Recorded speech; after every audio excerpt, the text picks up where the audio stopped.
Sir, Congress ಅವರು ರಾಮ ಮಂದಿರಕ್ಕೆ ಆಹ್ವಾನ ಇದ್ರೂ ಕೂಡ ಬರ್ತಾ ಇಲ್ಲ. ರಾಮ ಮಂದಿರದ ಒಂದು ವಿಶೇಷ ಸಂದರ್ಭ, ಅಲ್ಲಿ ರಾಮನ ಮೂರ್ತಿಯನ್ನು ಪ್ರತಿಷ್ಠಾಪನೆ ಮಾಡುವಂಥ ಸಂದರ್ಭದಲ್ಲಿ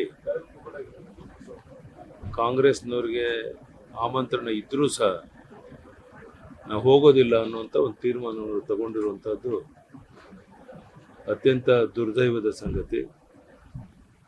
ಅವರ ನಿಲುವನ್ನು ನಾನು ಖಂಡಿಸ್ತೇನೆ. ಎಲ್ಲರ ಇಚ್ಛೆ ಇದೆ ರಾಮರಾಜ್ಯ ಆಗಬೇಕು, ರಾಮನ ಕನಸು ನೆನಸಾಗಬೇಕು ಅಂತ. ಕೋಟ್ಯಾಂತರ ಜನ ಹಿಂದೂಗಳ ಭಾವನೆಗಳಿಗೆ ಧಕ್ಕೆ ತರುವಂಥ ಈ ಕೆಲಸ ಕಾಂಗ್ರೆಸ್ನಲ್ಲಿ ಮಾಡ್ತಿರೋದು ಅಕ್ಷಮ್ಯ ಅಪರಾಧ. ಅವ್ರು ಸ್ಪಷ್ಟ ಮಾಡಲಿ ಯಾತಕ್ಕೋಸ್ಕರ ಹೋಗೋದಿಲ್ಲ. ಬಹುಶಃ ಸೋನಿಯಾ ಗಾಂಧಿ, ರಾಹುಲ್ ಗಾಂಧಿ, ಸಿದ್ದರಾಮಯ್ಯ ಇಂಥವ್ರು ಸೇರಿ ಈ ರೀತಿ ಒಂದು ಒಳ್ಳೆಯ ಕೆಲಸಕ್ಕೆ ಕಲ್ಲಾಕುವಂಥ ಪ್ರಯತ್ನ ಮಾಡ್ತಾ ಇದ್ದಾರೆ. ಮುಂದೊಂದು ದಿನ ಅವರೇ ಪಶ್ಚಾತ್ತಾಪವನ್ನು ಪಡ್ತಾರೆ. ಈ ನಿಲುವನ್ನು ನಾನು ಖಂಡಿಸ್ತೇನೆ.